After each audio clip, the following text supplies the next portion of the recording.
Yan. Muli ay binabati ko po kayo ng maligayang Pasko. Yan. Kahit ng year 2025 ay mabigat sa ating bansa. Ang exposure ng corruption ay sobrang linaw. Hindi ako makapaniwala kung talagang may namatay ba talaga doon sa pamilya. O dami yung namatay. O gawa-gawa lang dahil kung ikaw ay isang bilyonarya, pwede mo itago ang lahat ng katotohanan. Na-expose sa ating bansa ang korupsyon. Matindi. Ang inyong binabayaran sa PhilHealth ay hindi man nasusolid ang lahat. Sabi ko, napakatindi ng year 2025 sa mga Pilipino. At sana naman, lobby ng Diyos katulad ng panalangin na inyong ligotin sa 2026. Matupad naman ang wishlist para David. Hindi ko nababanggitin dito. Para David, mandi ng anghel sa 2025. Hindi namin kailangan ang mga in-expose na sila ng Diyos liwanag na maliwanag. So, kailangan talaga natin magpakabigilante sa panahon ito, kumapit lalo sa Panginoong Yesus. Tagapin natin ang biyaya ng pamumuhay sa atin. Panginoon, samahan mo kami sa araw na ito. Salamat po at may Pasko. Paskwa, nilagpasan. Ibig sabihin, nilagpasan kami ng kamatayan, ng kondemnasyon, ng tawag ng impyerno dahil kay Kristo. Nilagpasan kami ng angel of death, Pasko, dahil ang dugo ay napalid sa pintuan. 2,000 years ago, ang dugo ay aming nakita sa pamagitan ng narrative ng inyong mga authors upang hindi makapasok sa aming buhay ang kamandag at sumpa ng tinatawag na kamatayan ng kasalanan. Salamat po sa Paskong ito. Dulot niyo kami ng puso na nagdiriwang, pinagbubulay-bulayan ng malalim, nagpapahalaga sa iyo, seryosong namumuhay sa iyo, dahil sa laki ng halaga na binayaran mo sa krus ng Panginoon. Help us not to neglect that grace and love that you poured out in us. In Jesus' name, Amen. Mga anak, medyo tahimik ng konti Yan, upo po na, Missy and... Ay, hindi pala si Missy. Si ano pa pangalan nito? Yan, upo na. Yan, para hindi na magulo mga nanay, para makinig tayo ng Christmas. Yan. Medyo hindi sumikat ngayon si Jose Marizal, pero dahil sa corruption, pero okay naman. Ang Biblia ay laging narin ito para sa ating buhay. Mga minamahal, ang law, sabi ni Apostol na Pablo, kaya may batas para mailarawan kung gaano tayo kasama. Yan. Ang mga Pariseyo, may law para sundin, pero hindi masusunod because of yung kasamaan ng puso. Wala akong makakasunod sa batas. Pinagkaloob po ang law sa panahon ng Israel, ng Sinai, ay pinalaya muna sa Egypt. Lagi niyong tandaan, pinalaya ka muna bago ibigay ang utos. Tayo, binigyan ng utos ng Panginoon dahil nakalaya na tayo. Kasi kung hindi pa tayo nakakalaya, kahit yung kautosan, hindi mo makikita, mabubulag ka rito. Pero tayo ngayon na nakalaya na, makikita mo na kautosan, ay naglalarawan lang pala kung gano'n tayo madumi. Yun lamang ibig sabihin ng kautosan. Ang kautosan po ay perfecto. Ang kautosan ay hindi masama. Ang kautosan na galing kay Moses, okay, galing sa Diyos yun. Pero hindi yun ang magpagliligtas sa atin. Yan po ay bunga na lamang ng sinasabi ng ating kaligtasan para natin sundin. Yun ang ating magiging ilaw. Kaya ang law naman dito, sa foreshadowing ni Jesus Christ, lagi kong binabanggit sa inyo, ay isusulat na sa ating mga puso. Sa lumang tipan, dahil ang batas ay nakasulat sa bato at sa mga papyrus, mawawala. Pero malalabag natin dahil sa ating rebellion, dahil sa ating tikas na pakasalanan. Pero ang law na isinusulat ng Diyos sa New Testament, New Covenant, pag ito mawawala, ang banal na spirito ang nagpapatupad. Kaya pag tunay kang mananampalataya, you will be empowered, you will be energized, you will be enlightened, you will be equipped, you will be edified, you will be strengthened. Magagawa mo yun. Dahil yun kasama sa package ng regalo ng Diyos sa mga ligtas na ang batas, katulad ng panganay na anak na si Kristo, ay ating magagawa. Though si Jesus Christ ginawa yan perfectly, pero at least tayo nakasusunod na doon. Ang sitwasyon po ng mga taga-Jeremiah, pakinggan niyo mabuti, itong external law na nasa bato ay malayong-malayo sa internal covenant o law na nasa kay Jesus Christ. Alam niyo po, sa panahon ni Jeremiah, para maintindihan niyo, sabi ni Jeremiah, I am the new Moses. Hindi niya sinasabi sa kanyang bibig. Pero yun ang tingin ng mga taga-Juda at Israel sa kanya na may kalagayang the new Moses. Pero ang problema sa sobrang lala na kasalanan ng panahon ni Jeremiah na nagkaroon ng lamentation, panaghoy, sobrang talaga sama, na halos hindi kumikilala sa Diyos, ay tinawag na nasa law ng nasa mga bato talaga. Talagang parang inilarawan ng kanilang kasalanan. Kaya sa panahon ni Jesus Christ, ang tawag kay Jesus Christ ay the new Jeremiah sa panahon ni Jesus Christ. Alam niyo po kung bakit kay Jesus Christ, kay Jeremiah ako nagpo-focus ng todo ngayon sa panahon ito.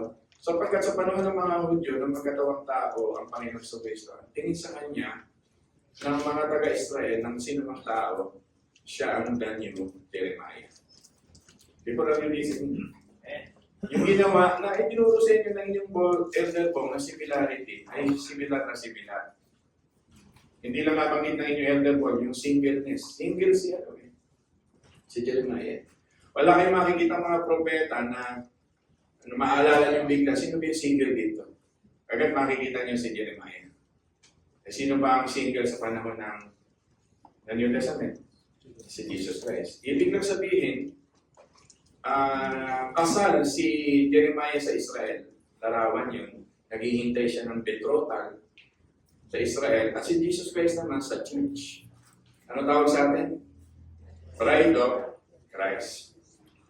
Merong kahalintulad sila doon. Kaya si Jesus Christ, lalo na sa Matthew chapter 16, pag pinag-aralan yun, nabanggit niya si Jeremiah.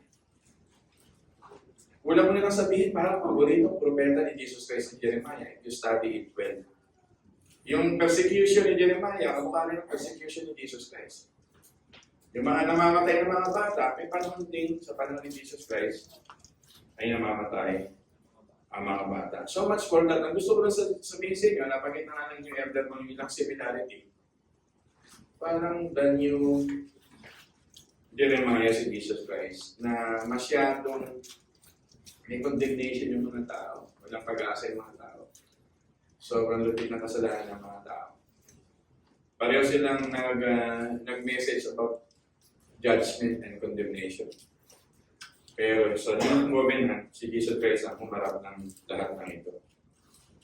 Makinig tayo mabuti. Sa panahon na ni Jeremiah, they struggled to follow the Lord God. Pero sa panahon ni Jesus Christ, dahil sa bagong covenant, may malalim na transformation na gaganap sa isang tao. Kaya pag tunay kayong born again people of God, may transformation. Sabi mo nga sa katabi mo, talagang may transformation. May struggle man, may pakikibaka man, pero pag tunay ka mananampalataya, bandanduluhan namin mo pa rin ang Diyos. Sa panahon ni Jeremiah, pinapakita nila yung human efforts. Pero sa panahon ni Jesus Christ, yung empowerment ng Holy Spirit, yung kasi ang new covenant. Pag nagsumikap ka, katulad ng Pariseo sa pagsunod sa batas, mabibigo ka. kailangan mo, ang nagpapalakas sa iyo, ang kanyang espiritu. Maniwala po kayo. Sa lakas ninyo, hindi nyo makakasunod sa Diyos. Wala akong makakasunod.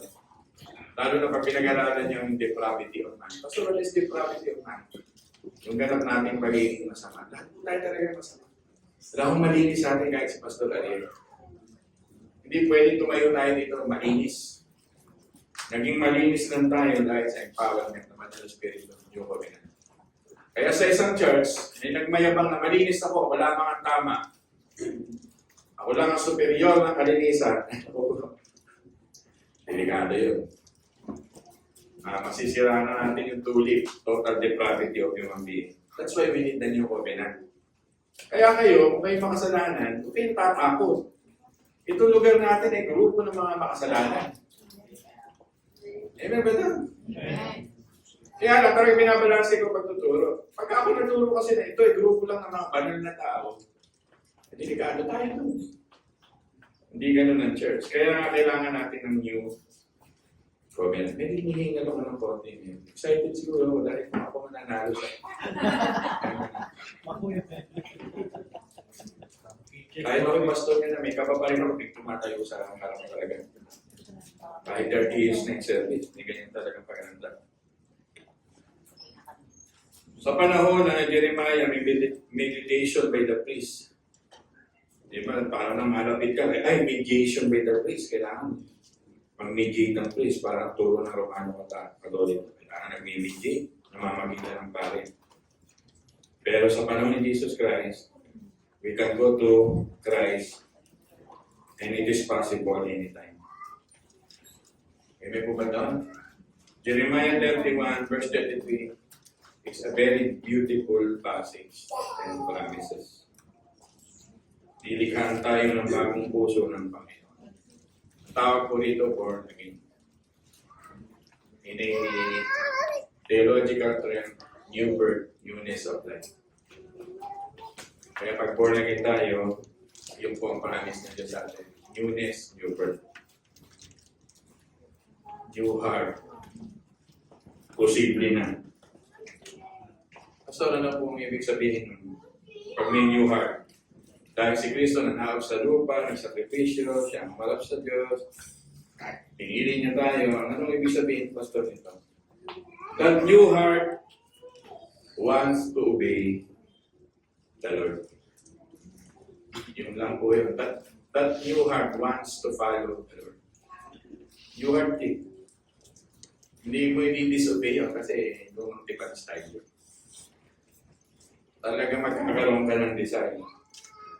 Sa lumang tipan, measurement. Susukatin mo yung tao kung magaling sumunod sa patos mo. Hindi. Kahit si Pastor Ariel, kasabit yan. The measurement of the Old Testament is by what we do. Diba? In the law, in our hearts, given by God, it is possible to obey with delight. Kaya yung pagsunod nyo ngayon, hindi na pahirap. Hindi pahirap ang aming mahal. Pero malo, ganda ng porno, parang Lord of the Rings.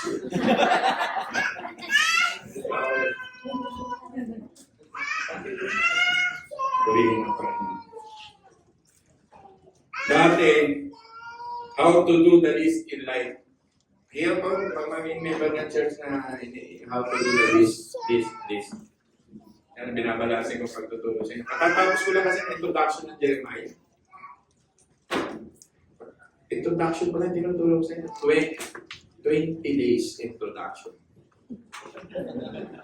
Yes. Baka matapos tayo nito February dahil yung covenant love, February is about covenant love. Is another subject matter. Makaabutin po ng February. Kaya sana, yung pinapagawa ko sa inyo magbasa ng 52 chapter, sinisimulan niya. Honest to goodness, taas sa kamay na nakatapos na ng 52 chapters ng Jeremiah. Kita niyo? Andy, nasimulan mo ba kahit introduction? Sana bago matapos ang February, ay matapos natin ito. May hingal ako ng konti, siguro ano na, ulitan natin. Dati relationship by duty. I need to do this duty. Pero sa new heart, it's an excitement of the heart to follow God. Nauuhaw ako. I want to obey God. I have a new desire for God. I have new affection for God. I have a new longing for God. Diba? Kaya huwag po kayo matatakot sa loob ng church. Lahat po tayo makasalanan. Kasi kaya natitiso ng mga miyembro, pag may tumatayo kasing tao na siya ay malinis. Siya ay magaling at mahusay. Kaya inuna ko yung mga medyo mabigat na devotional study ng book na ito hindi talaga.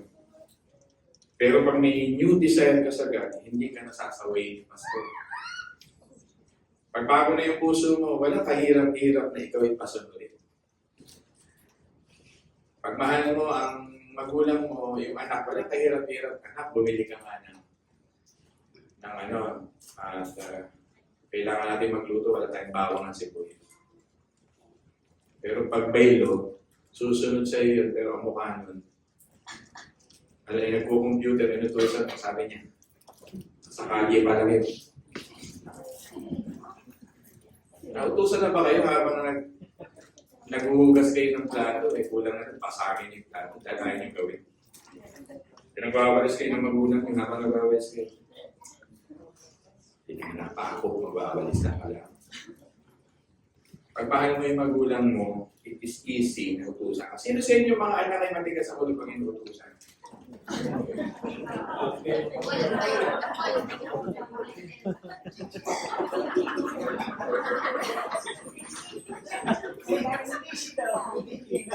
Di ba? Pag under talo, gano'n.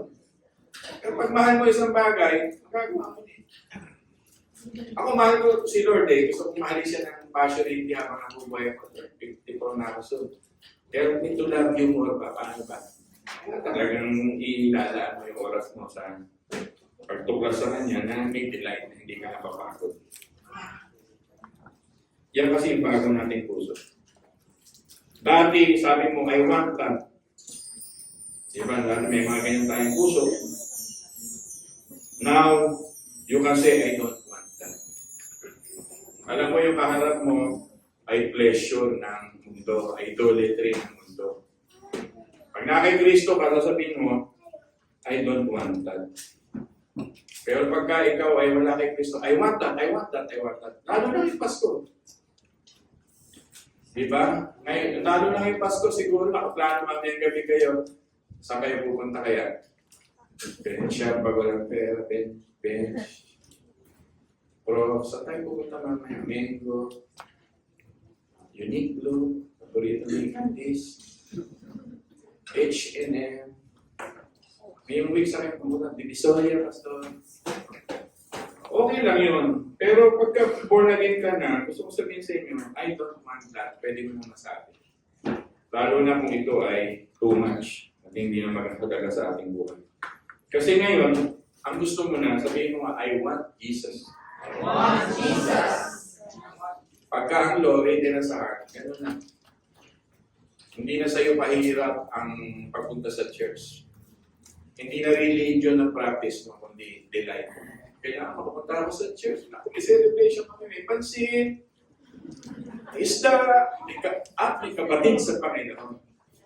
Pero pag religion, ang bigat na pa ayaw mong magising, itutulak ka pa ng nanay mo, umising ka, may church tayo. Parang natatawa kayo sa ganun. May church tayo. Church na naman. Religion kasi. Pero pagka bago ng puso, delight na, yes, may church. Nakamaligo. Para pumunta sa church. Amen ba daw? Sana ma-establish na ng mga anak nyo na sila nang gumigising sa mga magulang. Nay, may church tayo.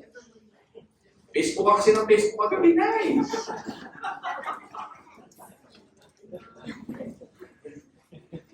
Weeping prophet. Why? Because the people are scattered. Burned city.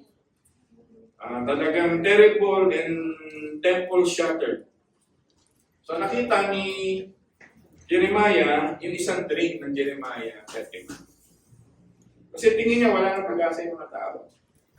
Ang mga tao ay desolate, alone, nagpaparita ng bata para kainin. Yan na, malalim yung pinag-uusapan natin. Sinasamasin mo ulit.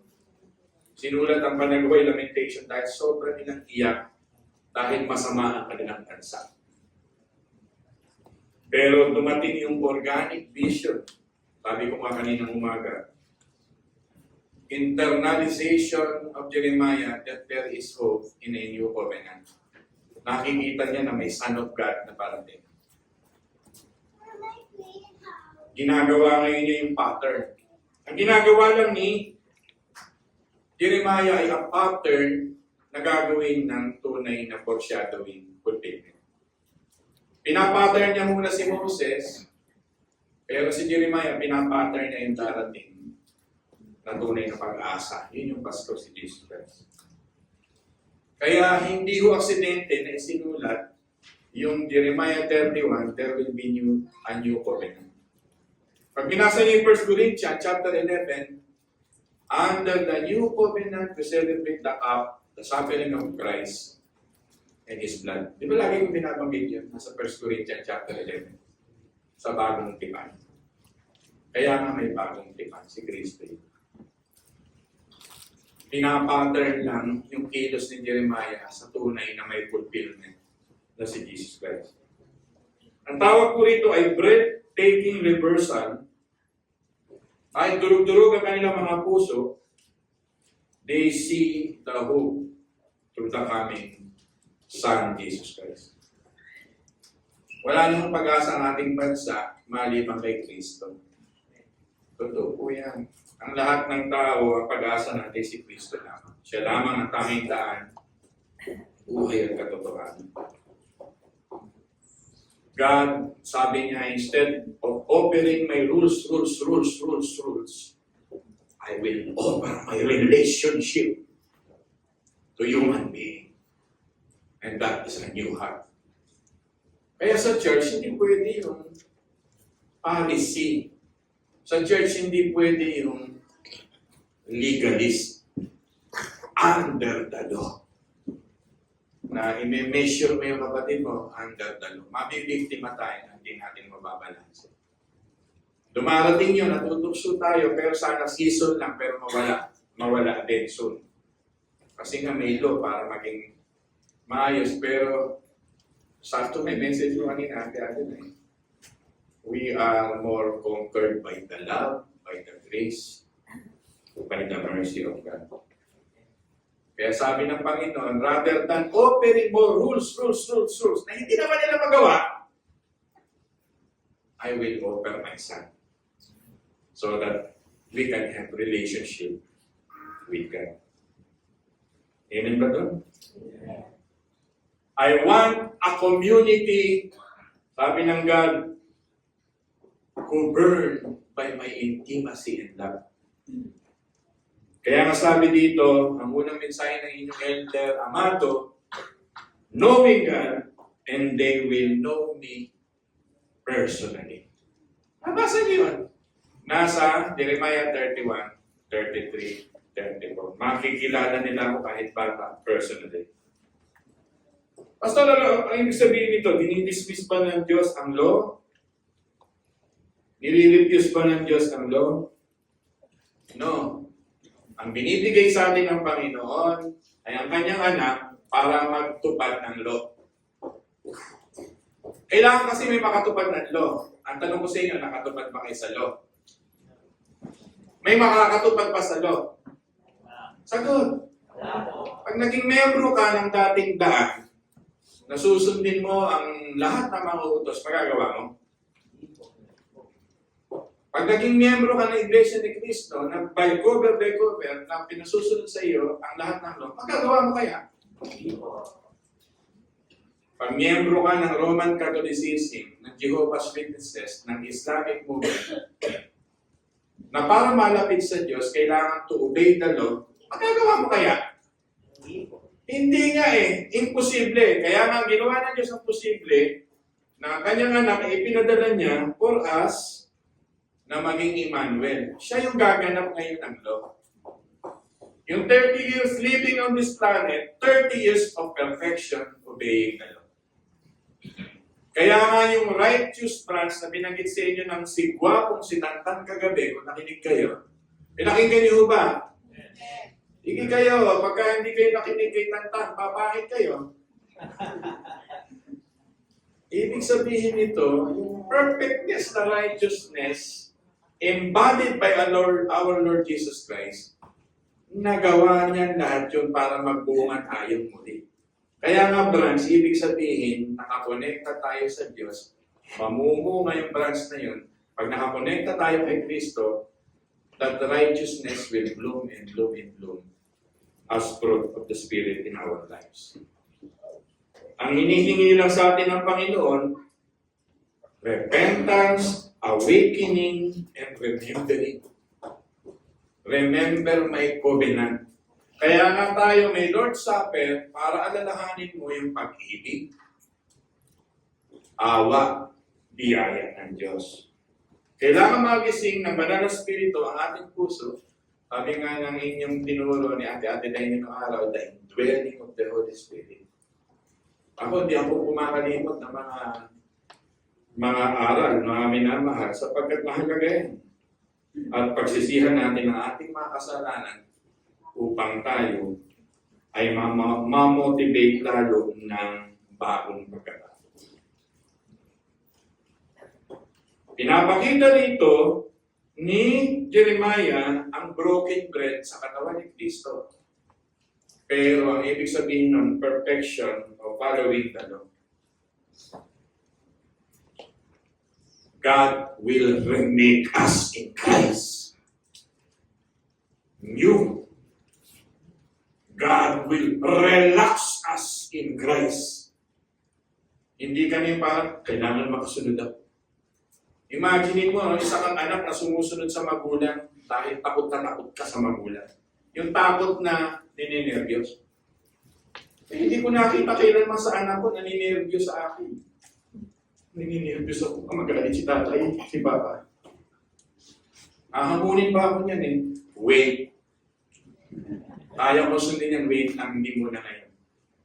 Eh, ako na, nagugas ng plato.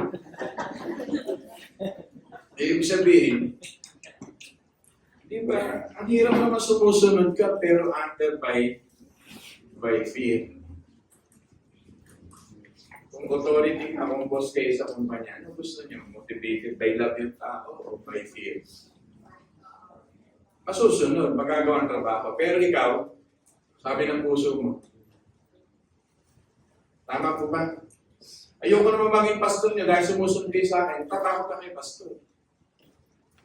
Ako, lagi ako nagbubulay-bulay, Lord. Baka mamaya maging masyado akong demanding, possessive, masyadong mahigpit. Tulungan mo kung maging katulad mo to relax people. To tell the people they have you in Christ, okay, walang problema. Because love is more powerful. Kaya nagkatawang tao ang ating Panginoon. Chapter 31 is the everlasting love of God. It will continue forever. It is rebuilding our lives and soul. It will preserve the true people of God, and He will gather all His people. Kaya ang Pasko ay walang hanggang karanasan mo, nihilig ka ng Diyos. Ito lang ang panalangin ko bago magsara ang aking mata, Lord. Bigyan mo ko ng maraming tiyaga magmahal, maging mapagbiyaya, maging mapagpiibig, maging mapagpasensya, maging mapagbigay sa maraming tsansa sa mga tao. Sapagkat sa mundong ito, kung titingin ako sa inyo, makasalanan kayo, kasama ako. Pero kung titingin ka kay Kristo, bumaba siya sa panahon na ang tao ay rebelde. Nadidisiplin tayo by season. Hindi naman kita didisiplinahin na napakahabang panahon. Para rin akong magulang at tatay mo. Lalo na ang Diyos. Pero ang Diyos bumababa mula sa langit. Katulad ng turo ko sa inyo kanina umaga. Nung nagkasala si Cain, hindi naman sila binabayaan ng Diyos. Bumaba ang Diyos at nagbigay ng instruction kay Cain at sa mga tao. Hindi po nag-listen. Pag-pray nyo yan sa inyong mga heart, lalo na trato nyo sa kapwa, sa inyong mga sinasakupan. Tratuhin nyo sila na puno-puno ng pag-ibig. Kaya mahirap pong magpastor. Sayang, mahirap magpastor. Lots of love. Deacon Hill, lots of love and graces. Pag sinabi ng member, Paco si Hill. Mga Elder Amado. Ang ating yun. Parang Jedi.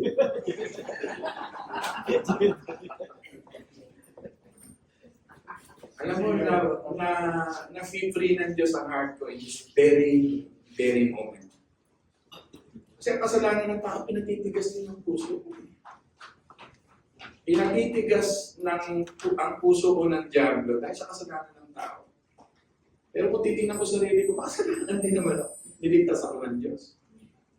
Help me na maging soft ang heart. Kaya nga sabi rito, papalitan ko ng pusong laman, hindi po kong isigil. Alisin niya yung pusong bato. Mga minamahal, matigas pa ang puso. Matigas pa ang puso mo. Gaano ka ba katagal magtampo? Ano ang simpleng tanong? Pag nagtampo ka, gaano katagal? Sino sa inyo may katampuhan ngayon? Asawa, yanan, manuga, kapatid. Matagal ka ba magtampo? Umibilang ka ba ng linggo, ng buwan? O hanggang ngayon, kakarinig ko ito, Pastor, tatampo ako hanggang sa mamatay.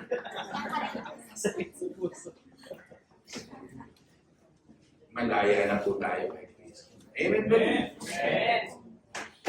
Sa aming dalawa ni Candy, sa palagay niyo, sinong matigas ang puso? Kaya yung tanong lang, personal. Sa amin ni Candy, sa palagay niyo, sinong matigas ang puso? Huwag kayong matakot kay Candy. Si Candy matigas ang puso kaysa sa akin. Ako kasi napakadali palambutin. Kaya sa mga naging kaibigan ni Candice, matigas ang puso ng asawa. Pero mapagmahal niya kasi gusto niya totoo kayo.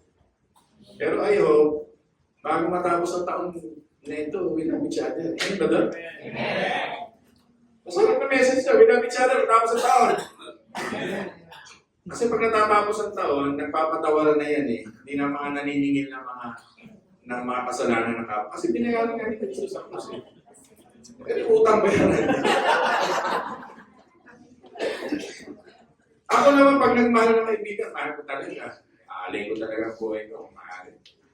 Siyempre ako pastor, tatay niyo, ay minsan para may season so that I can teach lesson. Pero humihingi ako ng tulong sa Diyos lagi, Lord, tulungan niyo kami. Ng mga leader ng simbahan. Tuloy natin ang ating pag-aaral. Ang Old Covenant kay Moses ay pinalitan ng Diyos ng teaching of Christ in our hearts. So we are compelled to faithfulness. Sa law, we are compelled to argue with the law, to rebel with the law, to refuse the law. Pero pag nasa Kristo ka, ang puso mo ay compelled to follow the law. What is this new covenant? Ang new covenant ay pinaghirapan ng ating Panginoon sa Kristo, alang-alang sa kanyang pag-ibig sa atin. Ito po ay kakaiba. Kung dati, rules ang nagpapabigay sa atin na tinatawag ng pagtakbo ng buhay, pero ngayon, banal na Espiritu ang nagpapatakbo ng ating buhay. And God will be the one who will accomplish the law. Tutulungan tayo. Kaya lalagay mo ang pananampalataya mo, Panginoon. buong pananampalataya ko nilalagay ko sa iyo.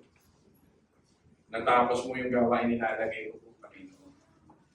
Help me. Represent me to your Father.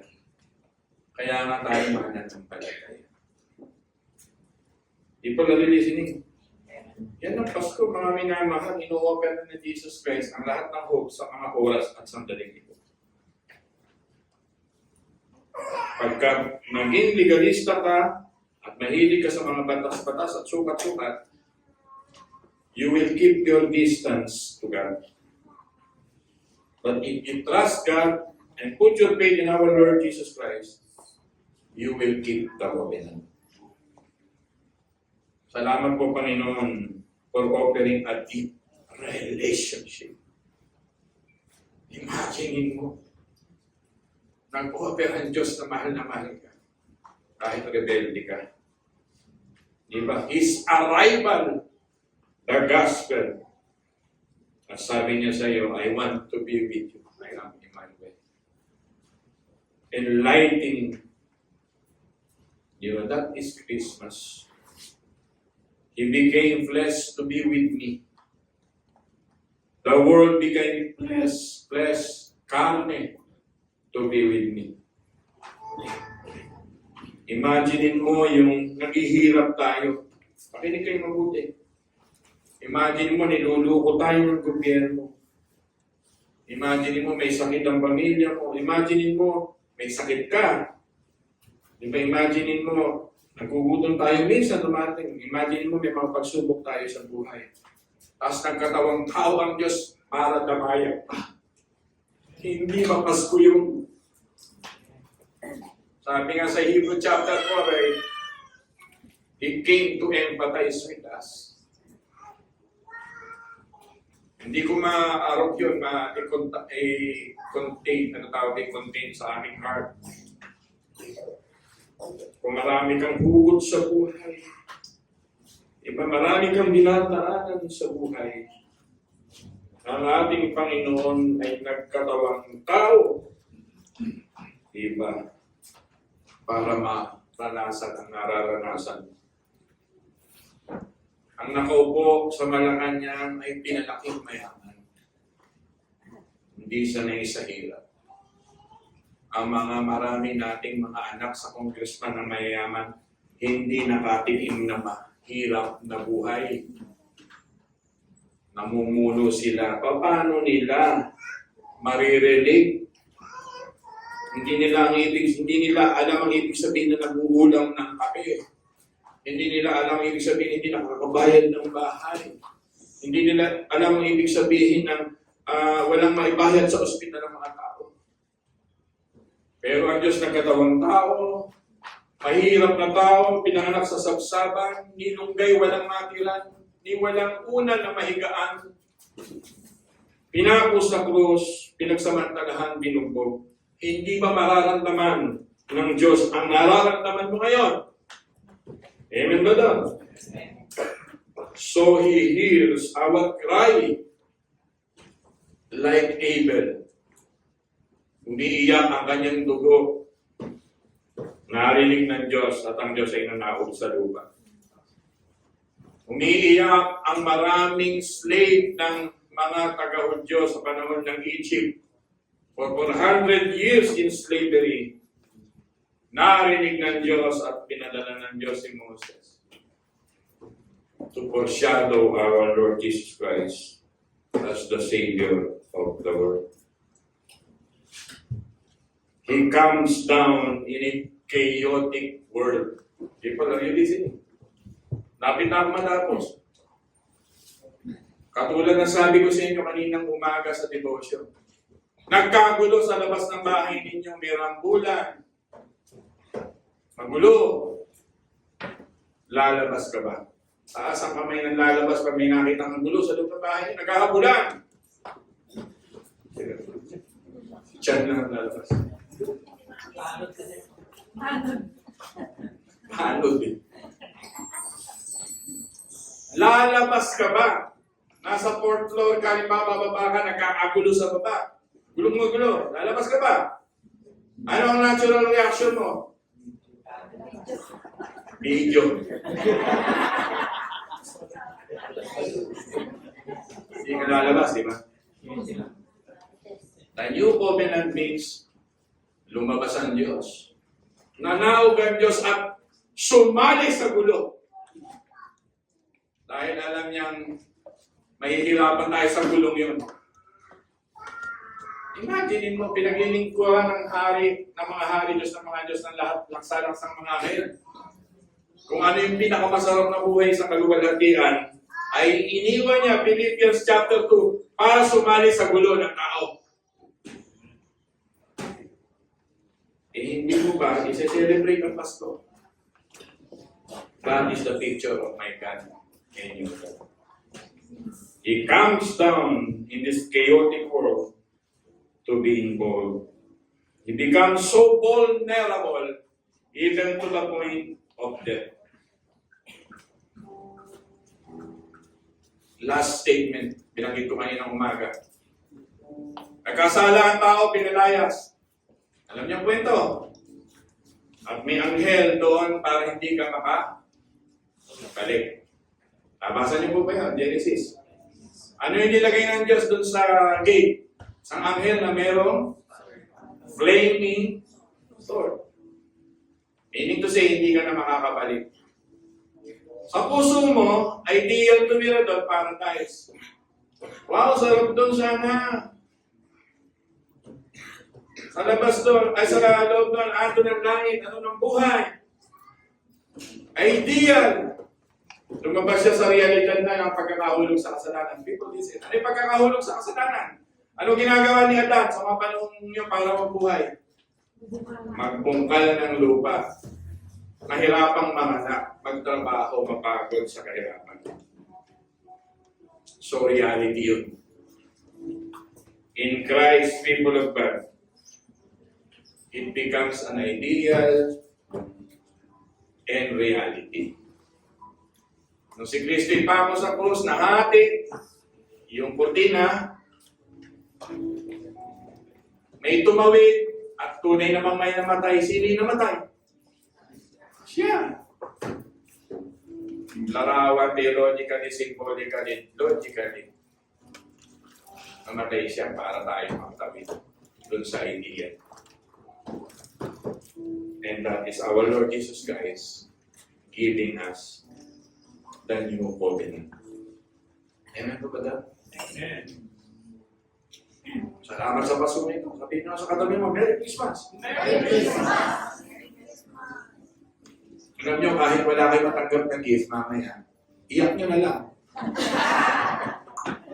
Pero ang gusto kong sabihin sa inyo, you already received the greatest gift of all, which is our Lord and Savior, Jesus Christ. Nagsisimula na po tayo sa book ng Jeremiah. And I hope, hanggang sa Covenant Lab, ay kasama ko kayo sa buwan ng February. Tayo po ay manalangin, marami naman.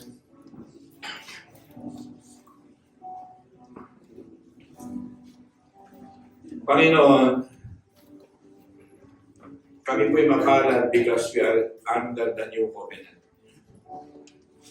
Help us not to go back to the law, to the measurement.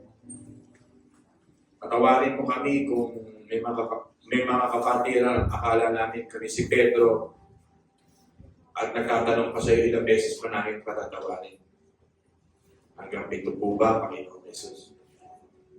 And you answer them with 70 times 7. Because our new life is beyond our understanding. It is more glorious, blissful, and what really matters is the new life in the kingdom of God. Kulang na lang, Panginoon, na sabihin mo sa amin, bakit iniintindi namin ang mundong ito, ang sukatan ng mundong ito, ang mga bagay sa mundong ito. It cannot be compared to the things that you are preparing for sa amin. Patawad po, Panginoon, kung minsan na nineglect namin intindihin kung kung ibinigay niyo nga sa amin ang inyong anak na si Jesus, gaano pa kaya yung mga iniintindi namin mga bagay-bagay dito sa lupa? Christmas is full of commercialization and tinatawag na lots of clients and economy of this world, materialism. At maraming tumitingin na ito daw ang ligaya nila.